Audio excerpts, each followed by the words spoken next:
Have you ever thought to yourself, there has to be more than this? Why does it seem like life has a way of making us feel less? Not just feel like less, but feel less, as in numb, leaving us to wonder if this is it. Is this all that life has for us? We spend every day just trying to make it from one item on our calendar to the next, from one email to the next, from one soul-crushing moment to the next. Was this God's plan? Is there more to life than this? What if God really does have more for us? More love, more joy, more peace, more purpose, more hope. What if God is the God of more? And what if the life we've been searching for is really found as we surrender our lives more and more to Jesus? Because Jesus is offering us a way to live life that is more than we've ever even dreamed of. We are Altitude Church.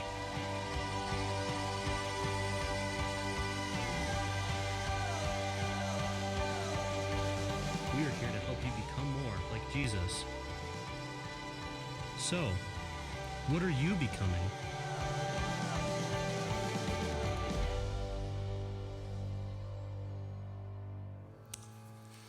Well, good morning, family. So glad to see everybody who's here and everybody who's online right now watching us who, stayed inside for the snowstorm. So if you are here, if you're watching online, if you would share the live stream. It's going on Facebook and now also on YouTube Live.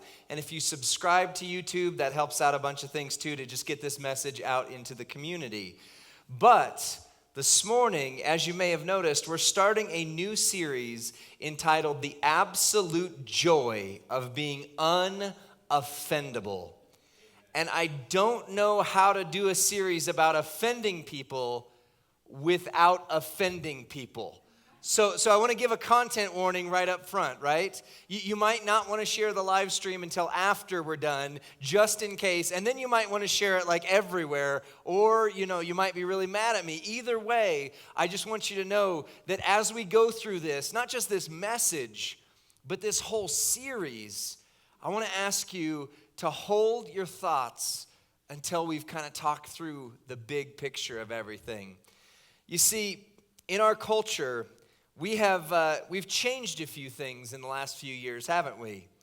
And one of the things I think we've changed is that the magic words used to be please and thank you.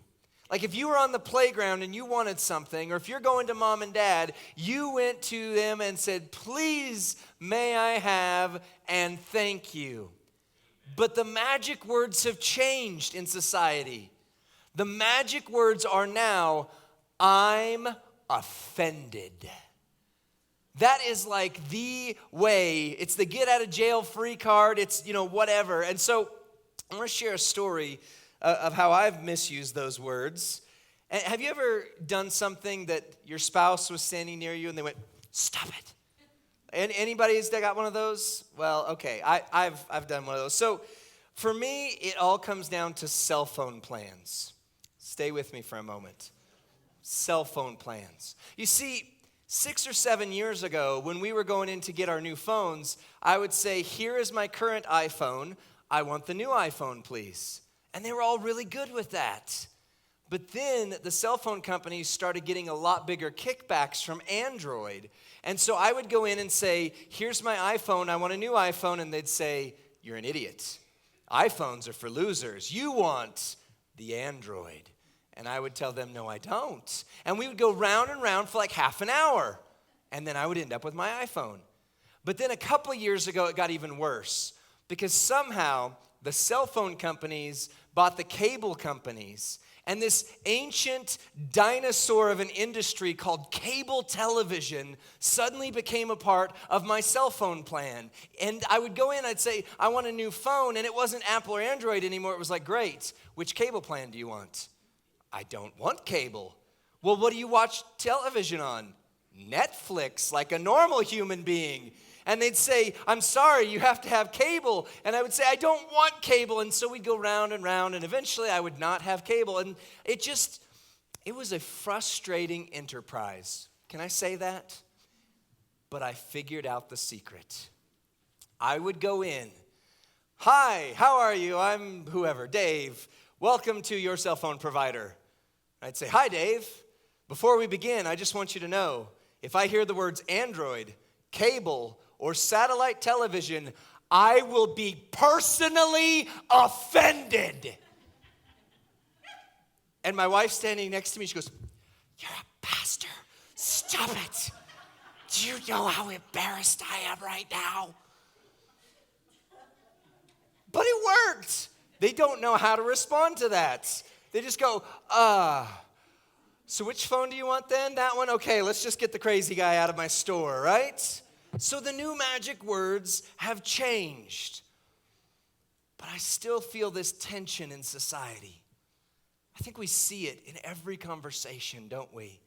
I wrote in your impact guide this line that I hadn't really thought about. I just started writing. I was like, that's it. I said, every conversation feels like a hand grenade where the pin is already dropping to the ground. All of us are so offended, and we're so offensive. So as we open up this series, the absolute joy of being unoffendable, we have a key tension that's going to kind of run throughout. And it's simply this: we can't control what other people are offended by, but we can choose to be unoffendable. We can't control what somebody on Facebook or on Twitter or on Snapchat or on TikTok or whatever the new social media of the day is offended by. We can't control what our spouse is offended by. I can do better to not embarrass her in public, but I can't control what she's offended by. I can't control what my best friend in the world is offended by. But I can personally choose to be unoffendable. And so that's what we're going to start with. Turn in your Bibles to John chapter 6. Now, we've been going through the gospel according to John for months now. And we're continuing to look at the life of Jesus. And can I just admit something? In our research, in our studies, as we've gone through this, there's a lot of other pastors who've gone through the gospel according to John, and we sometimes look at where they break things down and where they, use this verse or use that verse. About half of the resources we used skip this section. It's difficult. It's rough. So as you're turning in your Bibles, go to John chapter 6. We're going to start in verse 47, where we picked up last week. And over the last couple weeks, we remember Jesus just fed the 5,000, and then the crowds come and find them, and then now he's talking to them, and he says, truly, I tell you, anyone who believes has eternal life. Pause for a second. Let's look at that. Who doesn't like this, right? Anybody following Jesus is like, amen, like button on Facebook, heart on Twitter. Wait, there we go. Heart on Twitter, whatever it is. But it's going to start to go a different direction here in a second. So the next verse, he says this. He says, I am the bread of life. Your ancestors ate the manna in the wilderness, and they died. Now remember, last week, as Ron was talking through that section, the disciples and the Jewish leaders, they bring this idea to Jesus, right? He had just fed them, 5,000 to 10,000 to 15,000 people. He fed them, their stomachs are full, and they're like, hey, Jesus, by the way, did you know Moses? He gave us manna every day, right? And now Jesus is starting to turn things a little bit. He says, your ancestors ate that bread, and guess what it got them? They're dead. It's a little offensive starting out here. Then he says, this is the bread that comes down from heaven, so that anyone may eat of it and not die. In other words, what you're looking for over here, you're putting all your hope in this empty religion or whatever it is. I have what that was really pointing to. But here it gets really good. Go to the next verse here. He says in verse 51, I am the living bread that came down from heaven. If anyone eats of this bread, he will live forever. And the bread that I will give for the life of the world is my flesh. Now, all of a sudden, hold on, we were tracking with you there for a second. Did he just say what I think he said? And they're murmuring and they're having these little things over here? Because Let's talk about subtext here. The Jewish religious leaders had these laws against eating human flesh. Pretty decent law. I'm on board with that one, right? They had prohibitions about drinking blood. But Jesus says, the bread that comes down from heaven that I will give for the life of the world is my flesh. He is being bold. He's using something called hyperbole. He's going above and beyond the point he's trying to make so that you realize how big a deal this really is. And all of a sudden, the crowds start looking and they're like, wait a second. Going to the next slide, I'm 52. Can this man give us his flesh to eat?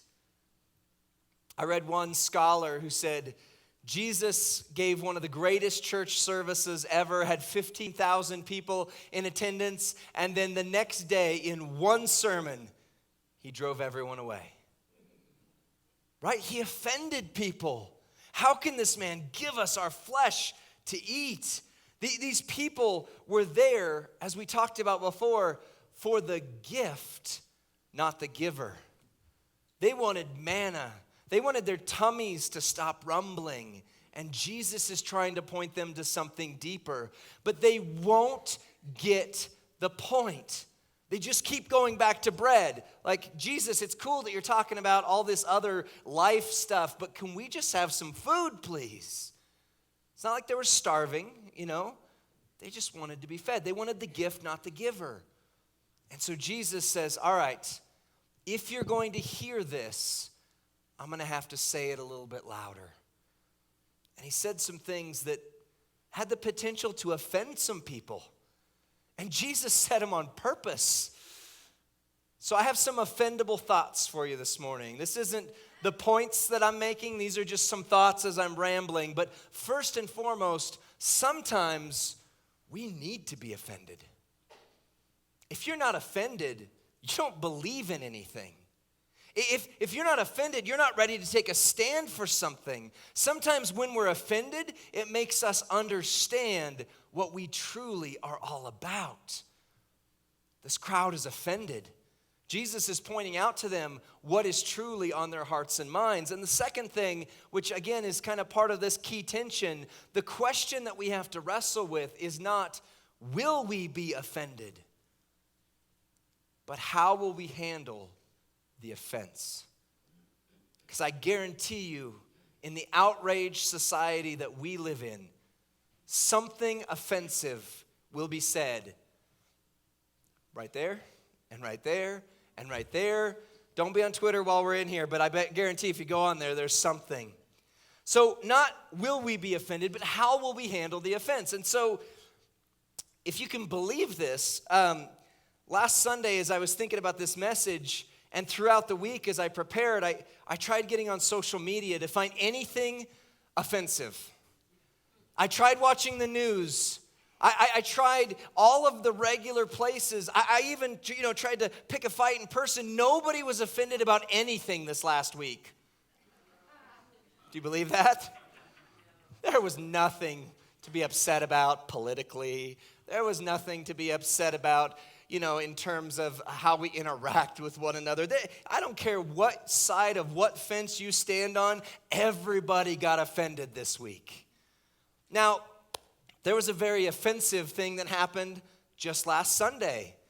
Some of you know that there's this thing called foosball. And people play in the Super Bowl something, right? And I'm not a sports ball guy. And so I didn't watch the Super Bowl. I used to watch it for the commercials, but now I'm offended. Thank you. I used to watch it for the commercials, but now they're available online like a week in advance. And if they're not online a week in advance, they're at least online the second they air. And so it wasn't a big deal. I just didn't even think about it. But then I got on social media after the Super Bowl. And guess what I saw? I'm offended. People were offended by the halftime show.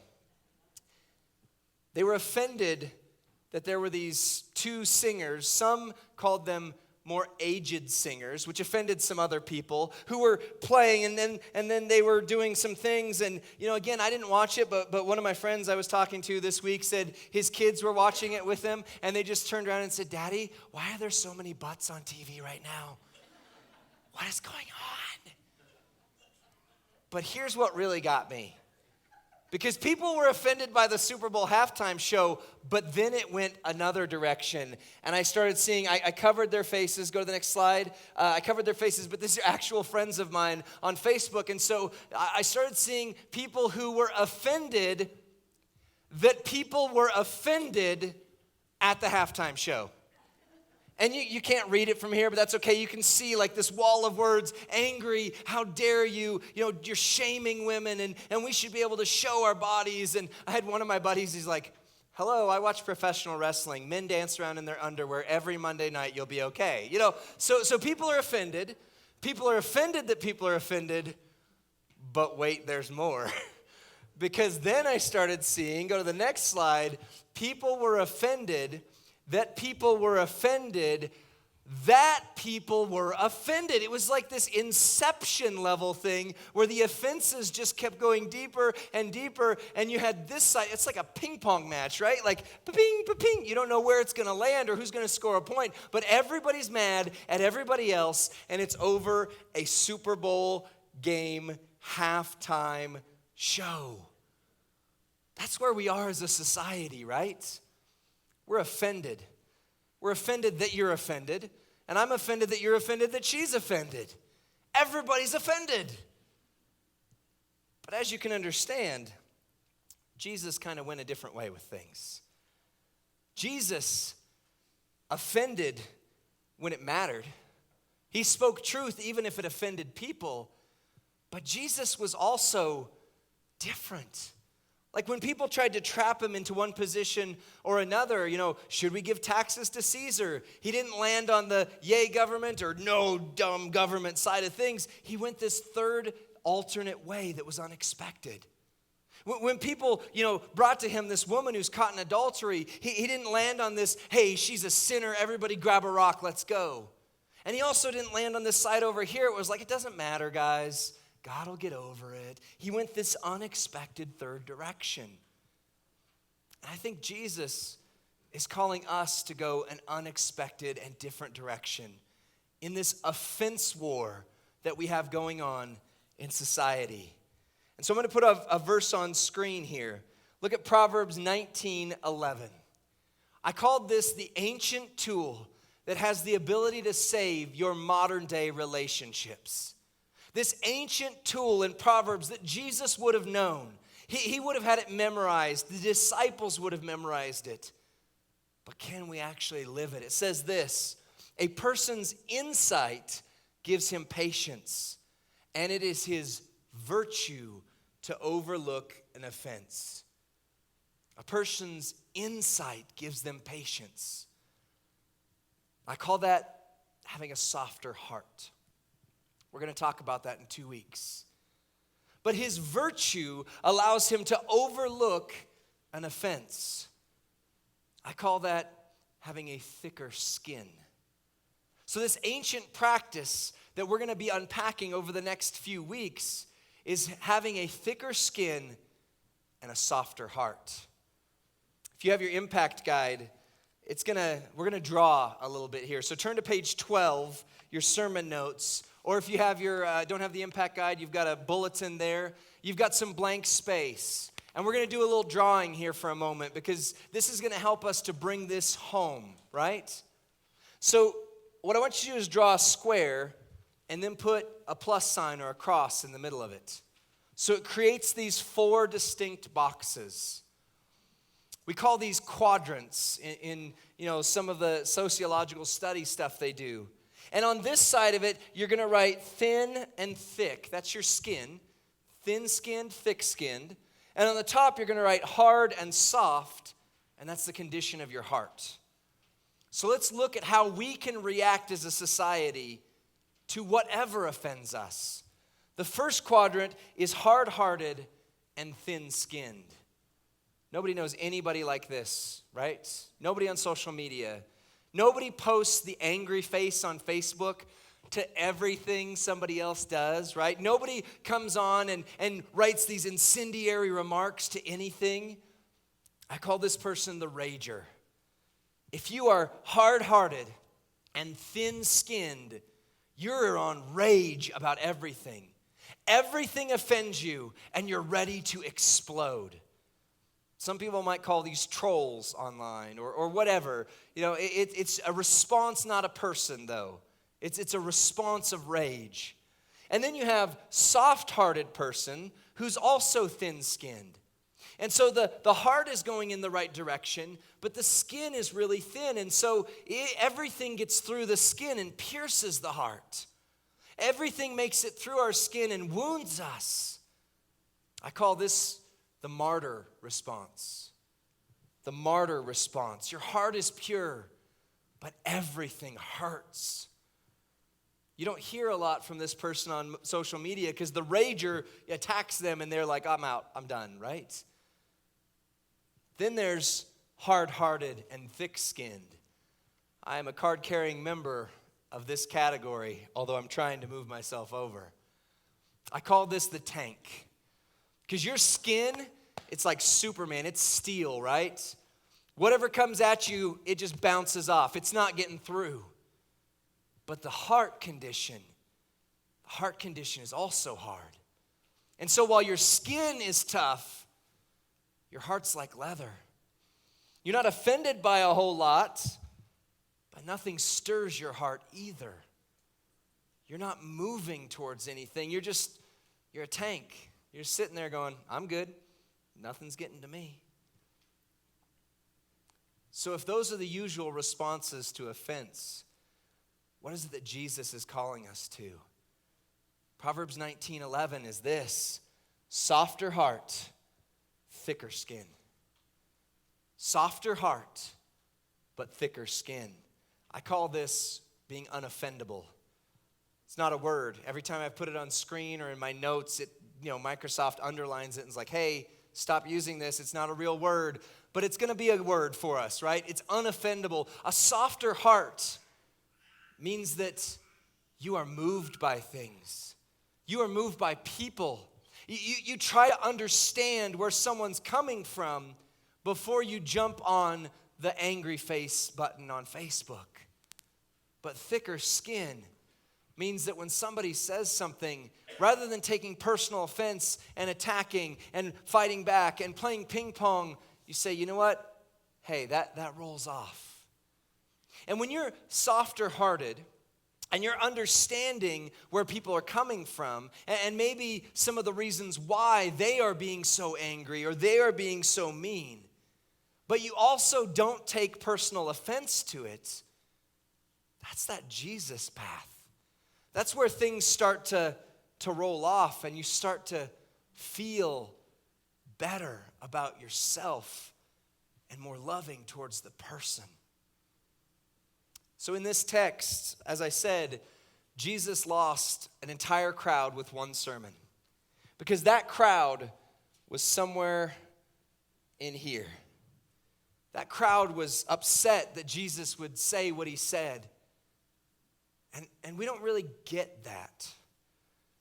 I mean, we get offended, but this crowd would have been deeply offended. So I'm going to talk about something deeply offensive. Remember, I want you to hold your thoughts until we go through it, because we're walking through this process. We're walking through these quadrants. You see, there was one more thing from the Super Bowl that upset some people. Surprise, right? You just want to play football, but everybody gets mad. Actually, it wasn't what was at the Super Bowl. It was what was not allowed to be a part of the Super Bowl. There was a commercial that was in debate, that was supposed to be aired, some would say. I mean, last July, the people who were getting this commercial ready, they had put everything in that they needed to. They met all the deadlines, all the financial requirements and stuff. But the commercial had the potential to offend people.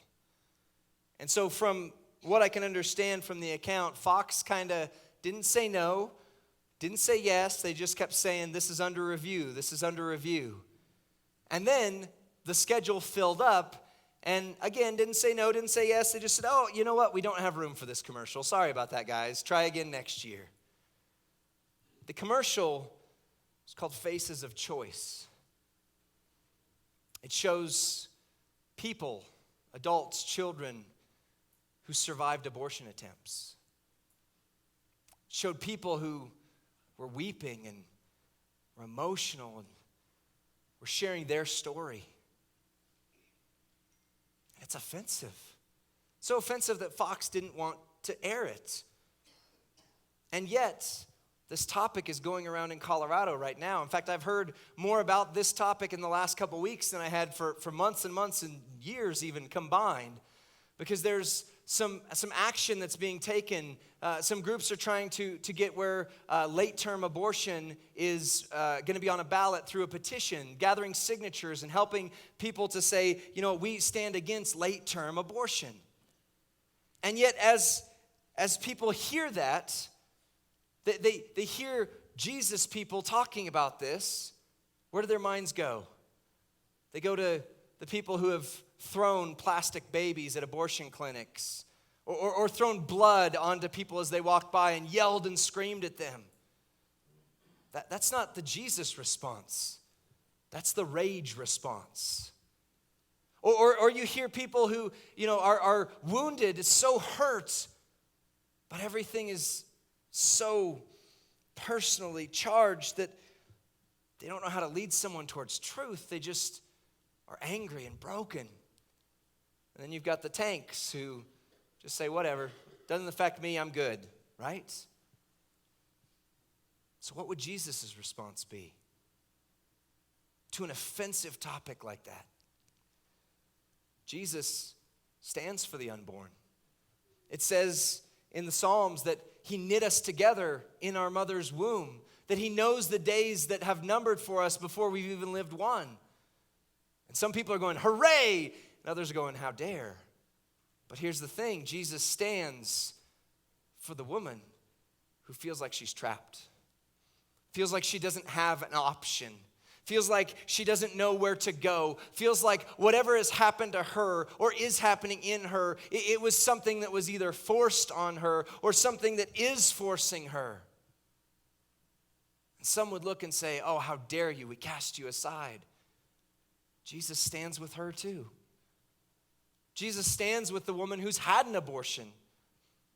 People I've talked to who celebrate isn't the right word, but recognize the day that that child would have been born.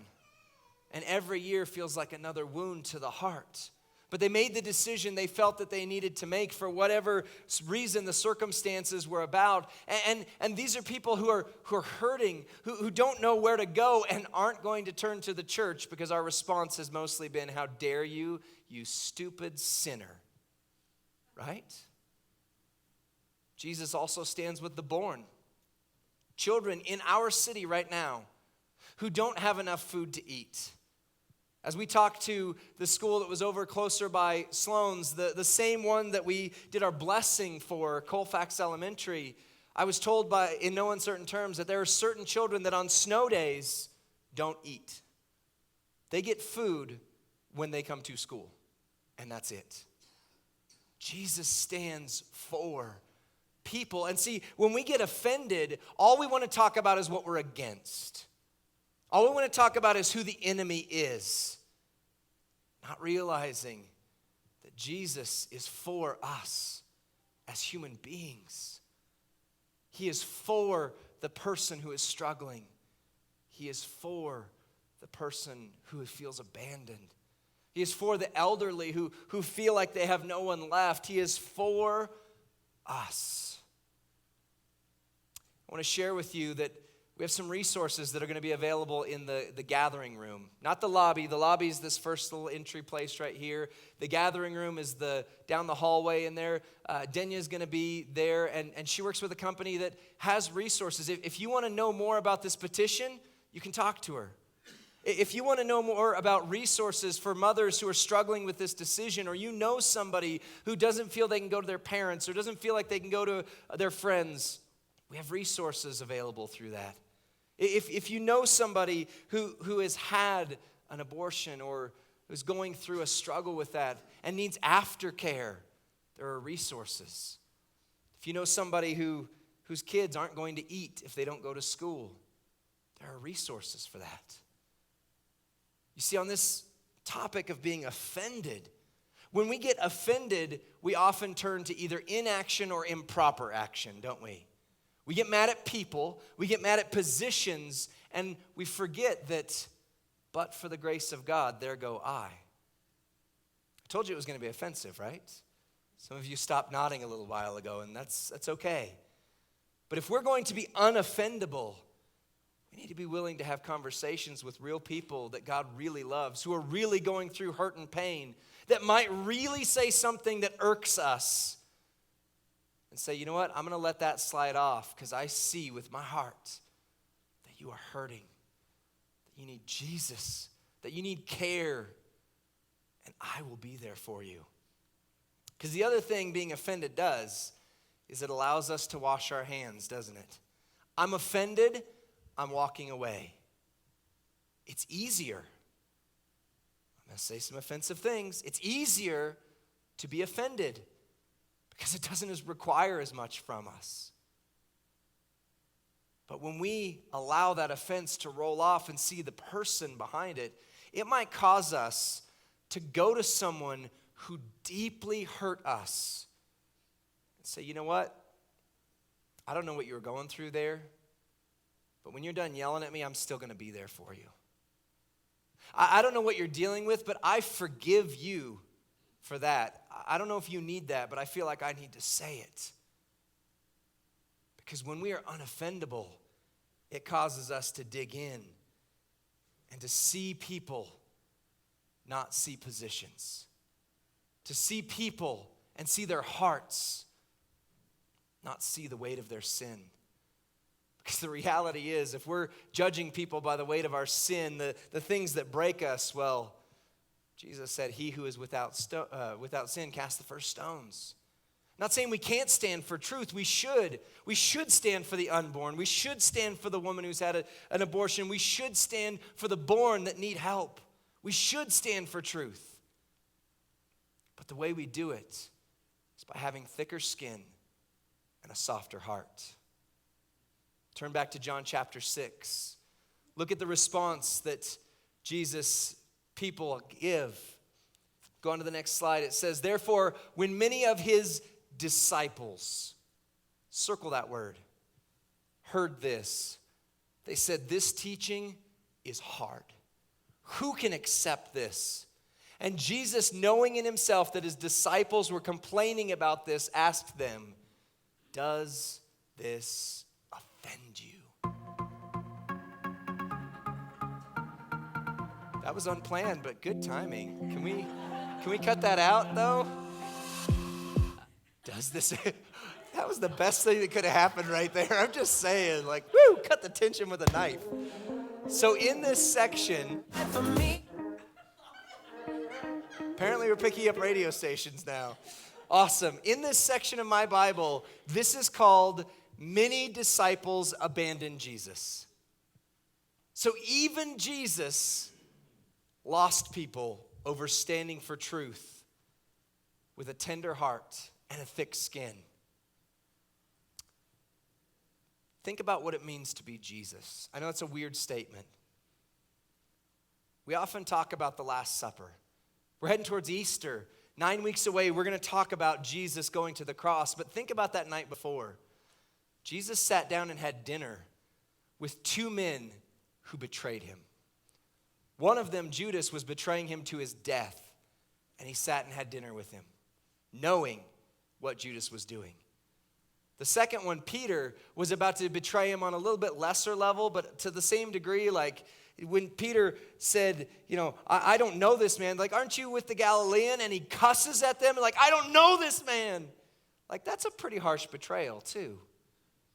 And Jesus not only sat with them, he washed their feet.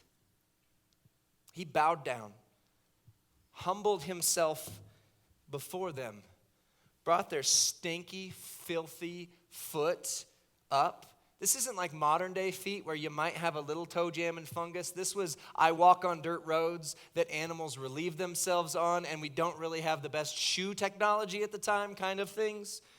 And Jesus took that stinky foot and he washed it. If Jesus can wash Judas's foot while he's betraying him, we can stand with people that offend us and learn to love them. On the night Jesus was betrayed, he laid out bread and wine. Some people say grape juice. Either way, we're not going to get offended.